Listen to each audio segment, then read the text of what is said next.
अधिकांश पुरुष टंका कार्ड इत्यादि रखापी पर्स व्यवहार करती।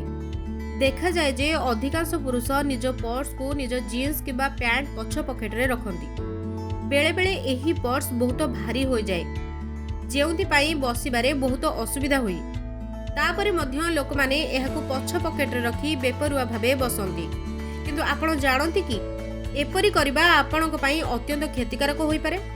केवल चोरी नुहे, स्वास्थ्य क्षेत्र में मध्य पर्स को पछ पकेट रे रखिबा अत्यंत विपज्जनक अटे। पछ पकेट रे पर्स रखिबा एही अभ्यास शरीरर अनेक अंग को क्षति पहुंचाई पारे। एहा आपणक शरीर को किपरि क्षति पहुंचाउची आसंतु जानिबा। बिजनेस इनसाइडर द्वारा प्रकाशित एक रिपोर्ट अनुसार जदि कहार पछ पकेट रे पर्स रखिबार एपरि अभ्यास अछि, तेबे से तुरंत एही अभ्यास को बदलाई देबा उचित। कारण एही अभ्यास आपणक बसिबा स्थिति और पिठी पाई अत्यंत विपज्जनक होई पारे।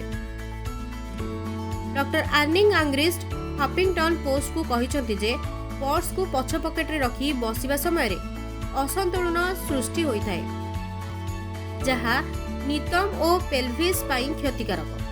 पेल्विस हेउची एक बेसिन आकृतिर गठन जहा शरीर रे मेरुदंड और पेटर अंग को समर्थन करिथाए। यह व्यतीत पछ पकेट रे पर्स रखिबार अभ्यास आहुरी अनेक समस्या सृष्टि करिथाए। यह ऑस्टियोआर्थराइटिस और ऑस्टियोपोरोसिस रोगर आशंका मध्य बढ़ाई थाए। जदि केही दीर्घ समय धरी यह करि आसुछंती, तेबे यह गंठी जंत्रणा मध्य देई थाए। यह नुहे जे केवल मोटा किंबा बड़ पर्स एही क्षति घटाई थाए। एक छोट पर्स मध्य साइटिका जंत्रणा देई थाए। रिपोर्ट अनुसार जदि कौनसी व्यक्ति को पछ पकेट रे पर्स थाए एवं से एहा उपरे बसी 30 मिनिट पई कार करंती, तेबे तांकू पिठी जंत्रणा किंबा साइटिक जंत्रणा हेबार संभावना थाए। Bureau report ASPN news.